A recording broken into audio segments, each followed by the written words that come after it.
This week, the Rooster family suffered a great loss. Timothy Kent McDaniel passed away early Wednesday morning. Kent was not just one of our sound engineers, he was a member of this family. He was beloved in his community. We're all still reeling and dealing with the feelings and the loss. And we wanted to have a moment of silence up front this week in memorandum of Kent McDaniel.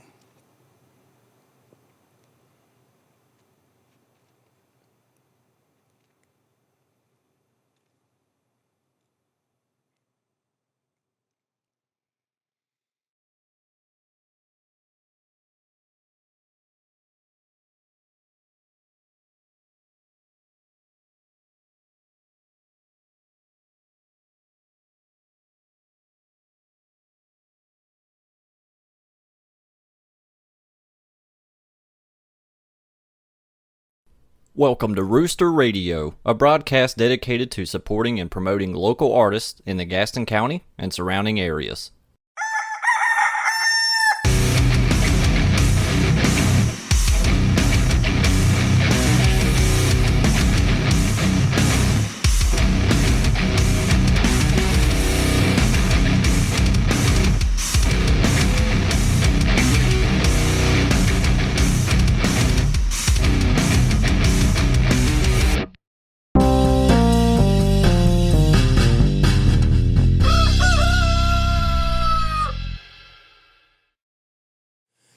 Like when tickets go on sale to a show, you have to go to the actual venue to get them for the first 7 to 10 days, then make them available online. If you can't get to the venue within a week, then you gotta wait. Or they could even block it, like they can't set your computer up to buy it for you.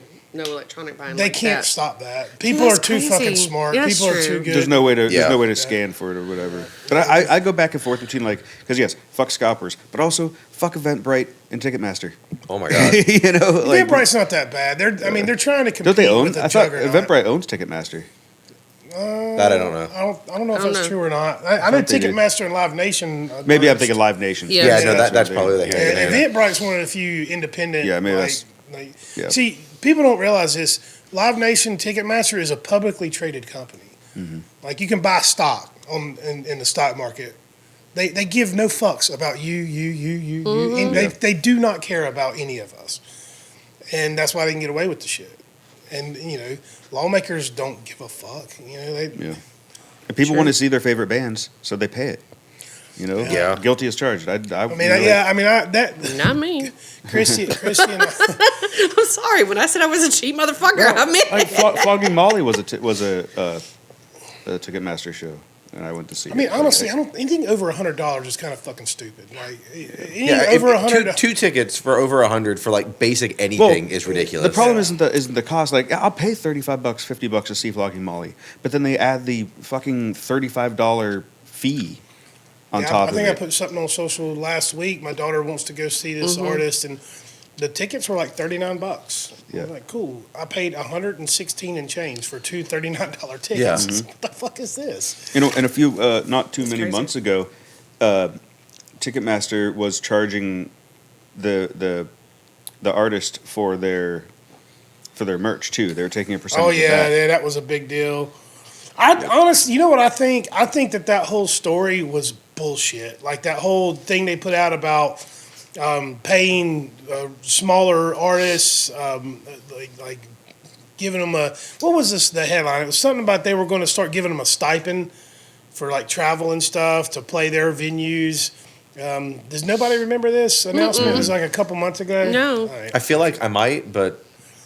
Yeah, supposedly Live Nation is going to start giving local artists and like regional artists more money. Oh, yep. And stuff like yep. But I don't believe it. Like not a single band I deal with has benefited from this. Like maybe you got to be signed to a label or something. I don't know. I don't know how that shit works. Like I said, I love the free market. I think capitalism's a great system. I just hate how you can't remove that human element of greed from capitalism. Like if you could remove greed from that equation, it's perfect. That's a good way of putting it. If you can remove greed from it and educate your consumer, that's heavily regulated capitalism. It doesn't need to be regulated if people make informed decisions. Yeah, you you know, just right people. But again, that's trusting, like you said, it's trusting people, and you can't do that. and you can't do it no more. And it's just gotten so the mushroom cloud. It's just it's too big. But like I said, a lot of the reason why I opened this place was to kind of remove myself from that world. Agreed. That just throws stuff away. Right? We're right back in that conversation again. Oh man, dude, Pete, thank you so much for being here today. Yeah, no problem. Say hey to everybody. Hi. See, is it pronounced Ippolito or Ippolito? It is. No, that's Ippolito. it. Is that Greek? No, it's Italian. Italian? Oh, okay. I usually give about 2 or 3 tries, and once they butcher it on the 4th, I'm like, you done. Pete has graciously stepped in today because he's going to be here on Friday with Oh You Pretty Things, True Lilith, and Patrick Mon.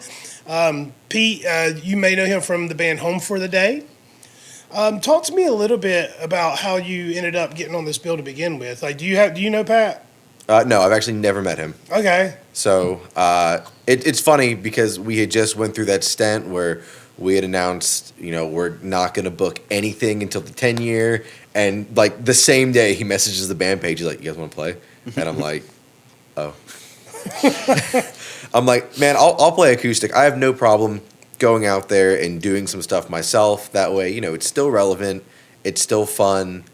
All the other guys have bands. I don't have time for another band. So it's fun to go out there with myself or 1 or 2 of the guys and kind of have fun with something instead of it being, super serious, tight electric set. So, how did y'all come to the decision to take this break, kind of set things up for? Was it because of the 10-year thing, or things just get too busy? Things definitely get too busy. We've always swore that we would take some kind of month break and really reel things back in and put things back together. Which initially that break was supposed to be last year when my wife and I had our daughter. We were going to take a break then. And 2 weeks after we announced that, and we had played the Brewstock in Lancaster, which was the last one, we're like, yeah, this is it, guys. You're not going to see us anymore. Like, a week later, we get a message from an emo night karaoke band. They're like, want to play the Fillmore? And we're like, yeah. I'm like, I'm not going to say no. Nobody ever plays the Fillmore. Yeah. And so we played the Fillmore, and, then we knew we were going to come back in December anyway and do our Toys for Tots drive at the house. So, we kind of braked a little bit into my paternity leave. I think we did 2 or 3 more shows, and then we kind of held off and we released a new song. And even then, it was still, we did something. You might be the only band I've ever known that is trying not to capitalize on the momentum and success that you've received. I'll say this, man, Slow and Steady has won the race for us every time, which is really gracious to be like that, because everyone has to push super hard and everyone's creating content and trying to push themselves out there and they don't get anywhere, and we sit on the couch and they're like, you want to play a Fillmore? It's a testament to the sound, right? You guys have something good going on. People want to hear it. I hope so. I mean, you invited me here to talk about it. Well, let's talk about it. 10 years in, how did it start? A mess. An actual mess, and I'm going to sound like an absolute dick for doing this. The band was originally called Just In Case. Long time ago. I don't count myself as an original member because I was the last one on board. It's like they kind of had their vision and what they were going, and they needed a vocalist. And I remember them posting a video on Facebook, and I'm like, why does this sound familiar? And I'm like, oh my God, this is just Sugar We're Going Down. Jesus Christ, it's Sugar We're Going Down. Which is actually our song, You Need People Like Me. We call that the brainwash song because everyone just knows it and they don't know the actual name. But I went to go try out, and I kind of went to be a dick, and I was like, I'm just going to sing Sugar We're Going Down over it. And before I could even get to it, they're like, oh, it's just Sugar We're Going Down chords. And I'm like, fuck, they know. Know exactly what they're doing. So I don't know what happened. I went home after that practice. I wrote lyrics, and here I am. That's how that originally started many moons ago. Were you heavily influenced by that punk pop, era? Not really. In all honesty, when I was, that middle school, high school kid kind of growing into it, if I listened to punk, it was Green Day, A Day to Remember, and Blink. That was my circle. Otherwise, I was super hard rock, Dad Rock. I was Avenged Sevenfold, Breaking Benjamin, 3 Days Grace, Bullet for My Valentine. Like, all I that love all stuff. those bands. Yeah. Super influenced by that. And I somehow ended up playing 10 years of pop punk. Bullet for My Valentine was one of my they just exploded, man. Yeah. It's They're good. the first time I remember the first time I heard them, some kid, like I was like already in my late 20s, and some kid played it, and some guy I worked with, and I was like, what is this? Yeah. and I Like, fell I in love like with that that. band. But no, I mean, it's funny because punk pop had like this moment in the sun in like the mid 2000s where like it was just explosion. And then, like, it kind of went away, and it feels like it's coming back. Like, Yeah. like it didn't exist before then. And you know how they say music is cyclical. Yeah. Everything kind of starts to come back to a specific sound. It's almost like punk pop has wedged its way into that cycle. Yeah. You know It's what I mean? definitely coming back. There's a lot of artists that you see. There's so many punk bands like in the Charlotte area, huge amount. Then you have a couple sprinkled in the Greensboro area and the small towns like where we come from. Like There's a lot in South Carolina too. I actually don't know a lot about South Carolina punk bands. like Squirt Vial and stuff. They're Okay, yeah. When you get into that, those different variations. yeah. Yeah, there's some really good music coming out of Greenville and Columbia, South Carolina. There's a Yeah. lot of hardcore coming out of the beach areas too. Oh yeah. Yeah. No, super big. It's funny how like the beach, you wouldn't think the beach That's what I would was be just where thinking. the hardest, heaviest bands were from, but that's where they. That's where I they're don't know. coming from. I don't know. Charleston, a lot. I guess for a couple months out of the year, you get hurricane season and it just pisses you off. Yeah, Writing they go through the material. gray season, and that's when all the rating comes out. So the 10-year anniversary will be this year. You want to talk for a minute about your plans for that? Like drop a little bug in people's ear? Yeah, no, I can do that.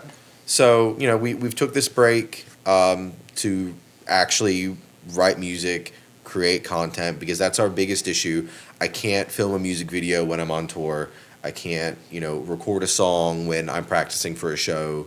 It's really hard when everything was kind of consistent, especially when, your drummer's in Seneca Burns and your guitarist is in Alpha Strain and your other guitarist is filling in for Come Clean and starting another band. And then I work on Brewstock and House Shows for Hope and Fusion Media Entertainment, and it's a big roller coaster of we can't do everything at once. And so for really starting this month onward, every month there's a new Home for the Day song dropping. Okay. That way, Cool. you'll get, song a month. Hopefully that racks up the Spotify algorithm that really just buries us in the ground. You guys will finally get a lot taste of, what we've been doing and what we've been hiding and kind of what's been in the works but hasn't been played. We're really excited. We think some of it's our best work because we can sit down and we can work on it. It's not like we release the song and then a month later, Nick writes a lead and we're like, why wasn't that there? So that's the first big build up. I'm making these guest appearances where I will be here, next week on Friday. We'll play a new song then that's kind of been played before, but when you kind of break it down, you can probably understand it better. And, every month we're also announcing what bands are on the bill, and it's a pretty big historical lineup. A lot of bands don't make 10 years. If they do, they've really been around a while. Granted, we kind of take our first 5 years as the building blocks. We say that after that came all the momentum and success from where we've been. Well, yeah. I mean, what is this saying? It takes 10 years to become an overnight success. That's pretty. So September's it, baby. But September is also our birth month. We always had like the band anniversary and we would do fun things. So it's kind of ironic how everything kind of fit where we could announce a band a month and it would work. We already announced that the Handoff is on it. We went to high school with them before they were called Mile 257 and they were the Blink Rip in high school. Multiple name changes later, they are what they are. But we grew up with them. We had our first split EP with them. They were the ones who first test runned our streams at the house, so they mean a lot to us. They're very good friends. I actually work with their guitarist. He's the other manager where I work, so our boss hates when we take off for shows at the same time because he knows he's too down. This month, I'll go ahead and say it now because I plan on announcing it in the next couple of days, but the next band that we're announcing is Heft. Ooh. before Heft, they were known as Shiva's Destruction, and they put us on our very first show. Heft's great, man. I saw them for the first time several years ago down at Ground Zero, and I was really taken away. It was right when I had started like the process of getting this place going. Like I hadn't bought the property yet or nothing, but I'd made the decision. I'd pulled the trigger to do this, and I talked to the guys after the show that night and was like, they're great guys, absolutely great guys. I'm gonna be opening this venue. I want to get you guys on, blah blah. And then fast forward like 2.5 years later, I sent them a message and never got a word back from it. That's also real bad. They probably thought I was just some asshole. I don't think they remembered who I was. But AJ got them down here for the Headbangers Ball, and I talked to them there, and they were like, "Oh, yeah, that was you." They're hard ones to get a hold of. No shade to Mikey at all. I'm actually surprised he messaged me the same day. But yeah, I mean, that's exciting. It's going to be a big show. I mean, I don't want to say too much because announcements really hasn't been made yet. So let's shift gears and let's talk about Brewstock for a minute. Because last time we talked, it was coming. I knew it was coming. Yeah. I mean, I'm wearing the Rooster Olympics shirt, so like I thought about wearing my Brewstock shirt, but I repped me instead because I'm a douche. So this year we have 5 festivals planned for the Rooster. We're doing, we've permitted the parking lot, we've got our insurance, we've got our alcohol permits. We're doing, 2 with the Headbangers. The April 13th, we're going to do the Bleeding Hearts Ball. Mm-hmm. And then we're working with Carolina Promotions for Carolina Vet Fest in May to raise money for a veterans organization. Which is awesome. Yep, great people putting that together. Great band. He put together a hell of a lineup, I ain't going to lie. Impressed with what those guys were able to pull together for this festival. And then we're doing Rooster Olympics again on May 25th. And then the 4th one will be the 4th annual Brewstock. Yes, right. Our toddler. And then this will be in July 27th. This year I might actually pull the trigger on those water fans. It was so hot this year. They came in handy last year. I'm not kidding. I have like 4 of them. Absolute scorcher. Some announcements have been made, so we're not going to get ahead of the announcements. But you want to talk a little bit about what's been announced and what people can expect? Yeah. Anything that might be different from last year? So we're definitely not taking a different approach, but last year was a big leap for us. Well, you went from. I'm stepping right on you. Sorry. Do it. Yeah. Well, I mean, last year was a big shift. You moved your location, so I'm sure there was some uncertainty as to whether people would still show up if their venue's an hour and 20 minutes away from where it was before. Yeah. We moved it. We kind of changed the structure of it. Kind of went a little bit bigger with the stage and the sound and the lights and the indoor outdoor thing. So there was a lot of change in last year's. So we talked about this after, about how building up successful festival, you got to take baby steps. Mm-hmm. Everyone by this point knows the debacle that was Blue Ridge Rock Fest. Yes, and their biggest mistake, among many, was this hardline determination to be the biggest. Being able to say you had the most people was so important that they were willing to cut corners on very important infrastructure and what happens is you fail. It was Absolutely. A complete fucking failure. And so we talked a little bit about that after the last Brewstock and let's keep building on the success you're having but take baby steps. So there won't be a whole lot of differences, but talk for a little bit about what people can expect. So, one of the first things is that Brewstock used to be a 2-day event back when we had it at Lancaster. And before it was Brewstock, it was Ravenfest, which was 2 days. We kept it 2 days the second year when it had turned into Brewstock. And we kind of dumbed it down to, 1 day to kind of backtrack and reel in. And again, kind of think about what we were doing and where we wanted to go. So then when we moved to the Rooster, we brought back the 2 stages. It was 1 day. Which we weren't initially going to do the 2 stages, and then initially it went from that. Well, if we're going to jump the gun on 2 stages, Nestor jumps the gun on a headliner. We brought in a Killer's Confession. So we had all of this, and we're like, all right, so what can we do next year to help improve? One of the biggest things I think you can notice is that now it's not necessarily a 2-day event, but we are going to host a pre-party the day before at the Rooster. We did announce that Sugar is headlining, which is going to be sick. Sid Super Stratton is stoked on about it. that, yeah. Water Culture is on it. Oh, You Pretty Things is on it, which again, you can catch them next week here. I feel like I'm missing a band, and I'm going to hate myself. But when you have 23 bands and we're going through everything, Gone Cold is on that same day. That's it. Gone Cold, Oh You Pretty Things, Sid Stratton, Water Culture, and Sugar's headlining. I think that's going to be a fantastic day. You know, tickets have already moved for that since December, which is awesome. It gave me that terrible Blue Ridge vibe, and I'm like, oh my God, people are already buying tickets. We haven't announced anything. But it's also it's extremely humbling to know that you guys trust us enough and believe in this enough that you want to buy tickets for an event where you have no idea what's going on. So thank you guys so much for that. So we hope so far we've delivered with that pre-party. Again, as a reminder, that is something that will probably sell out before. So if you don't get a ticket now, definitely go ahead and get it, because that's not going to last like the main day will. I'm really excited about the pre-party this year. Like it's a baby step that we were able to take to expand on the festival, right? To make it a little bit bigger. But what I'm most excited about is seeing how many people that will be coming from out of town that'll be staying in Gastonia that night To stay, yeah. to stay, and it's basically, it's not going to be like a normal concert here. It's going to be like a house show. It's going to have like that basement party feel. You know what I mean? Because it's there's going to be a lot of like this weird energy about like we're here for this big festival, but it's the night before, and It's like the Christmas Eve type yeah, feeling. yeah. I'm It's- You get excited, to, you get Santa's to open coming. one present tonight. yeah, exactly. Tomorrow you get to open 20 more. Yeah, I feel like we should just camp out overnight.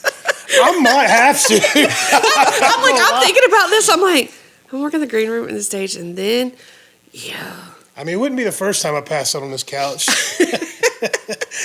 but yeah, I mean, it's for me and for you, for basically for everyone in this room, it's a really long, hard day, right? Oh, absolutely. It's so much Exhausting. Like I was actually thinking about this earlier this week. I was thinking about how I've lined up 5 festivals, and I thought about last year how during Brewstock and during Rooster Olympics, I broke out the basketball shorts and the cutoff t-shirt. Yeah, you did. I had a towel in my pocket all day, and I just sweat my face off, just worked my ass off.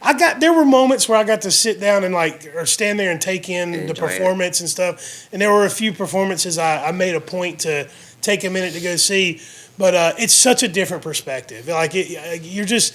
There's so much going on, and you're There just is. trying to my main priority is everyone's safety. You Yeah. know, like what is there anything I need to be looking out for? Staying on top of security, making sure people aren't trying to sneak in with weapons or anything like that. Like it's a lot of work, but my God, how rewarding is it when you look out and you just see hundreds of people with Just these hanging huge out. smiles on their faces, laughing, carrying on, having a good time. It's Yeah. like that before, and then during, like, you're like, oh my gosh, and you're worried about everything, and then, as the day winds on, you get to look and go, this is pretty cool. Yeah. Once it's all over and I'm laid down in that hotel bed after, I'm like, man, we just did it again. Yeah. Yeah, watching y'all last year, y'all were just like, y'all were so tense. I felt so bad. Every year I tell everyone, come out so you can watch me be the biggest ball of stress you've ever seen. Yeah, I mean, and it's all over your face. 100%. Yeah, I could see it like all the way from my team. Well, we got a little, pulled around last year. We had, security people drop like day of and not show up, and people were coming in staggered. And, when things don't flow the way they Yeah. need to, we learned that 7:00 is not early enough to come set up the stage. So I think we're actually going to roll in at like 5 or 6 this year to get everything going. Well, I would like to take this opportunity to thank everyone that's involved, like the volunteers, specifically the volunteers. Absolutely. The people that show up just because they want to help. They're not getting paid. We're feeding them. That's Yeah. You're getting a free meal to help us work. And look, say what you want about it, but we need that to keep building this. Like the goal is to build it up to a point where we can make it an even bigger festival where everybody's making money and it's worth everyone's time. But in these early years, when you're starting this out, it's a lot of sweat equity. A lot of sweat equity goes into building these things. Unless sure, there's people that can bankroll big festivals and you get all the systems in place. But when you're grassrooting it, you gotta build those relationships and without the help from the people that volunteer for security, without the help from our staff and the people that jump in, we don't get to pull these things off. So I want to make sure that everyone understands how much we appreciate those people. We can't do it without them. We can't do it without the people that show up to attend.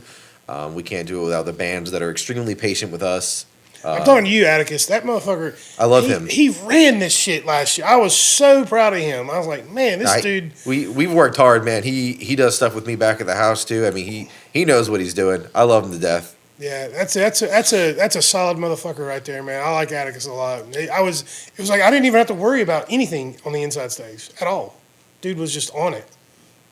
So thank you, Atticus. We got you. Look, man, it's being when it's your place, it's liability, right? Like something that you don't. And this is probably going to be the most boring part of the conversation, but for anyone listening, but at the end of the day, it's my neck in the noose. Like if anything fucks up, if anyone gets hurt, if anything bad goes, I'm the one that's going to suffer the consequences, which is absolutely terrifying. And it is terrifying. So like. That's where the most of the stress comes from. It's like, it's been nice to be able to enjoy it on some level, but like that doesn't go away until the end of the day. Yeah. I mean, People are the same way. They're like, how come you don't charge for your house shows? I'm like, because I'm responsible then. Yeah. Like if somebody paid to come into my house to watch a band and they break their leg, it's my fault. Yeah. Mm-hmm. I'm like, I'm not doing that. And we were talking earlier about how homeless people are suing grocery stores for getting day-old food. That's the world we live in. Yeah, because somebody has the opportunity to sue you, then more than likely they will. We're built on baseball and suing people. I saw that from 6.5. But I am excited, man. Like, if you haven't got your tickets yet for the pre-party, get those. That's going to sell out. Yeah, absolutely. That'll sell out before the main deal. And now that we've announced it, I haven't kind of checked in on what the sales are, but I know Todd was saying that more tickets had already been sold for that specifically. That's exciting. So I'm really hyped. And don't forget about the main day. I mean, we've already announced a Test the Throne. We've announced Dove Cage. We have bands coming out from all over. I'm not going to get super into detail as we're rolling those. I will hint that the headliner has been booked. I will not say what it is on this. That'll be a separate, secret conversation. And Ariel, how's the Misfit market looking for this one? Sorry, hold on. There's already some vendors that have signed up. I've definitely pushed people to Todd into the guys from Brewstock. As far as how many have actually, I know for a fact that there are some of our regular vendors who are doing it. Yeah. But I've passed on the information, and it's in their hands at that point. Well, yeah, we have a great Misfit market community. It was really nice last year. There were so many vendors that were just belonged there. You know what I mean? Like, it didn't seem like anyone was out of place. No. No fish out of water, so to speak. And I still think everyone had a good time as well. Yeah. But I think, I could be wrong. I definitely know, I think we saved 18 main vendor spots that we were selling. I can definitely tell you a third of that's gone.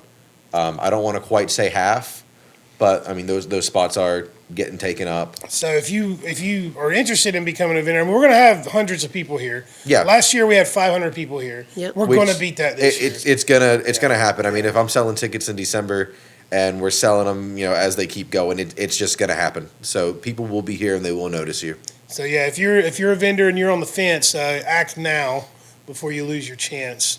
And then Bob, give us a little bit of perspective from the fan standpoint, because you and Jade, you popped into the festival last year. Yeah. Tell me a little bit about your experience as a fan.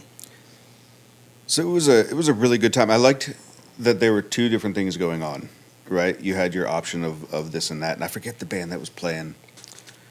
It's just three kids, and they were fantastic. Was Nailbite playing when you got No, there? it was something about 7 foot. Oh, six-story pyramid. Six-story pyramid. Okay. That's it. Yeah, they were beyond. Like I was mesmerized by them. But yeah, like the vendors were amazing. We got some good stuff. The food was amazing. Everything was great. And like you said, if it steps up another level this year, then I think it's the way to go. It can only get better. Right on. Yeah. All right. Is that the end of the commercial? We should probably talk about the show this Friday. So, and the main reason why Pete's here, kind of, wink, wink. He likes me for my body. Now, I'm excited. This is a fun show. Oh, You Pretty Things, it's no secret that they're one of our favorites. We love them. True Lilith, they're always a good time. They've got this whole snarky kind of punk vibe. I love it. It's spooky rock. Yeah, Yeah. love those guys. Pete, do you know? Is it you or Patrick opening? He said I am, which is totally fine. I have no problem with that. So- I mean, I know what I am right now. I'm solo me. I'm totally cool with it. Well, I mean, you came to open mic a while back, Yeah. and performed a few songs, and I was like, it made me feel good that you drove all the way out here to be at the open mic. I mean, this is becoming a whole other home, man. Like I'm here to support it. Well, something you said that night really stuck with me. You told me you were like, I just needed to get. It was some variation of like I needed to get in front of some people and play, and I wanted to do it here. You said something like that to me. It was kind of for you. It was just kind of like you were just saying something to me. But for me, when I heard it, I was like, "How sweet is that?" Like, Yeah. like I love hearing those things. Like that's my kind of talk, right? Like you got something that needs to get out, And I don't know. It was just a nice thought, and it kind of stuck with me. And it'll be fun to see you do a whole set. Are you going to be doing all Home for the Day songs or? So it depends on who comes with me. If I'm alone, then I may pop out a cover or two. But if one of the guys does show up with me, then we'll probably kind of stick to a Home for the Day set. Right on.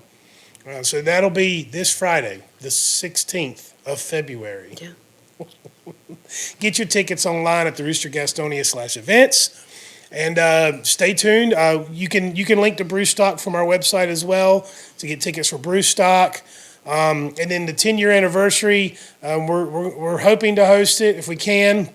That's another thing why I'm here. We're going to talk about that. So, yeah, and once we make that announcement, we'll get links up and whatnot. But that's going to be a fun one too. I'm so humbled by like going from we did 3 last year. We did the Rooster Olympics, we did Brewstock, and we did the Headbangers Ball, and to turn right around and add 2 more to that. And this is just the first half of the year. Yeah, and there's also there's also a potential 6th event that we might do in the fall. It'll be a completely different genre. It'll be more we're talking like jazz soul stuff. So nothing's confirmed.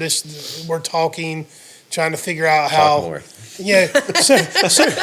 Well, there's certain genres that like like most punk and rock and metal, like none of us are really doing it for the money. It's like, can we just get this shit paid for so we can?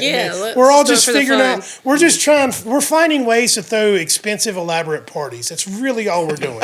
Especially the older gentlemen. Like at the end of the day, if we break even, everyone's happy as long as we don't lose money. But there's certain types of music where like you got to figure that shit out before you even set a day. Because there's certain artists, artists are on certain levels where it's like, they're not coming out here for charity. Yeah. I mean, sadly, but that's just how it is. I get that, man. I've unfortunately had a fair share of people where I'm like, hey, will you come play a charity show? And they're like, well, how much could we get? And I'm like, charity? It's charity, dude. I'm like, what do you want from me? You just get to have a good time. I'm like, I'll spot you gas if you really want it. I'll feed you. Right. That's always I'll feed you. You know what? But that goes a long way, especially for these touring bands. 'Cause I get emails every single day from bands from all over the country. Yeah. They're putting together a tour in the South, and they need a stopgap between Atlanta and DC or Atlanta and Raleigh or something. It's like, can we play like a Monday or Tuesday? And it's like, well, sure. I mean, there might be 12 people here. There's not much money. Look, been there, done that, though. And then they'll hit you back and be like, well, can you feed us? And I'm like, sure. Yes, I can feed you. Then that just, like, the mama in me just wants to, like, let's just bring something to cook them something really good. Got hot dogs. I mean, the hot dogs are fantastic, but I got a spare room. I got spare room and 2 couches. You can sleep on. As a touring band, that means everything, though. Like we've had fantastic hospitality on the road, and that means so much to anybody, especially when like venue owners will, if a band isn't willing to help you on that bill or somebody isn't willing to throw you at somebody else, like when the actual owner is like, hey, come to my place, like, that's awesome. Yeah. I mean, I've opened my house up to 2 bands before that were on tour.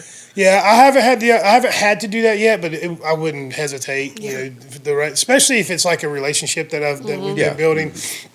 Yeah, we got a guy coming back this June or July. who is from Minnesota. Remember Luke Hendrickson? Shout out Luke. I hope you're watching. But he's a country artist. Maybe. And he tours most of the year. He's got a wife and kid at home, and that's how he provides for his family. And he did a Thursday night here last year. Super talented guy, wonderful show. There were like 8 people here, so there wasn't much money in it. But we started that relationship, and he's doing another tour this summer.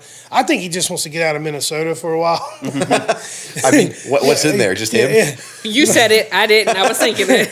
But he hit me up this year, and now we've been here longer. More people are aware of us. So now we're going to bring him back, and I'm going to put him on stage with a local guy that's a good fit for him. Yeah. His name's Clint Lanford. Shout out Clint.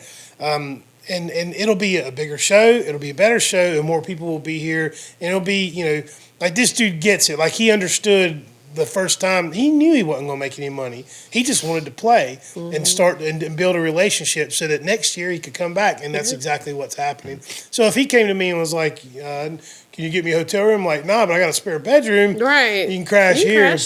Yeah, and I'm willing to do that. It's you get so many different attitudes from so many different bands, man. Like, a lot of these touring bands, if I'm dealing with a promoter, those deals often fall through. Yeah. But when I'm dealing with a band directly, whether they're by themselves or whether they've got a package they're bringing, those deals usually seem to shake down a lot easier. Mm-hmm. And I'm more willing to bend, a little bit on things if I'm dealing directly with the band. And I don't, it's not that I have something against promoters. It's just there's like a communication breakdown. Yeah, that happens. They're doing business. They're trying to make themselves look good. Where when we're booking shows ourselves, we're like, please. Yeah. There's like a humility that you get from dealing directly with the band that you don't get from promoters. Yeah, I get, and that's probably exactly what it is. Well, don't get we've definitely had our fair share with Brewstock inquiries. Trying to get this headliner. We've had some real big you asking a little bit too much. Yeah, and no shade. Again, it's their job. They've got to do what they got to do. But we listen to some of these bands. We know some of these bands, and we know that it's not that you're not worth that, but your boy's asking too much. Yeah, and for us, a lot of people. I mean, God damn it, I can't tell you how many times I've heard you should get such and such here. You should get such and such here. You should get. And sometimes they'll throw a name at me, and I'll go look up, and I'll be like, okay, and I'll send them an email. But 9 times out of 10, I get some asshole emailing me back saying we need this, this, this, and this, and it's like, we're in Gastonia, we can hold 175 people. I'm not dropping 10 grand to get some big name here because I'm never going to make that back in one night. Yeah. We need a Brewstock to bring in that kind of revenue. I'm working on it. You know what I mean? We're working on it, man. So I've had this conversation with my wife. It's like, if we ever were to do something like this again, or if we wanted to replicate it in the future, 100% I would do it in a college town.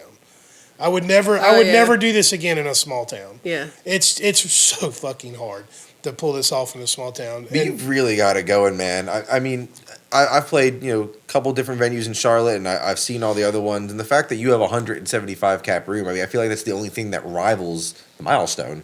Being in the area. Well, don't use that word because I love those guys, and I don't want to rival with them. I'm not trying to. But you have the only other room in the area that can match theirs, which is fantastic to have because you can bring in more people. Yeah. Where they sell out last night, and then people come to the Rooster and they're filling up the Rooster. I mean, it's just it's a great handoff to have that kind of room and space because you can do so much more. Yeah, I went up there about a month and a half ago to see a show and talk with Buck, and we had a nice long conversation. I love Buck, man. He's such a nice, humble guy, and I wanted to make sure he understood that I didn't see him as a competitor. Yeah. I was like, if anything, we're trying, all I've done is kind of double your capacity to promote. like promote shows and give more opportunity. That's genuinely how I feel about it. That's a 50-year history, man. I ain't fucking with that. No, I mean they've got a massive legacy. Buck's doing a great thing there. You're doing a great thing here. Yeah, There's enough eardrums to go around. Yeah, absolutely. Yeah, there's enough people. Although I really would like to get Seneca Burns here. They sold that place out last night. I'd like You to will. get him. You'll get them. September. We're looking September. Yeah. Let's talk about September. All right. Anything else you want to share before we wrap up? We suck. Nah, but And if you want to see how bad they suck, be here Friday. be here Friday to watch me fuck it up. No, but yeah, come out Friday. It's gonna be a great night. If you do happen to like Home for the Day, or you want to learn more about us, we're everywhere. We're dropping songs up until September. So, get ready for that. EPs, single, EP, album, whole bunch of fun. And you can catch us for a absolute grand SmackDown WWE Live return in September at, we're going to say, the Rooster. Thanks again, Pete, for stepping in today. I really appreciate it. No problem. Thank you for having me. Yep, that's this Friday, February 16th. All You Pretty Things, True Lilith, Patrick Mon, and Pete from Home from the Day. Get your tickets online, save a few bucks, and thanks for watching. Peace and love.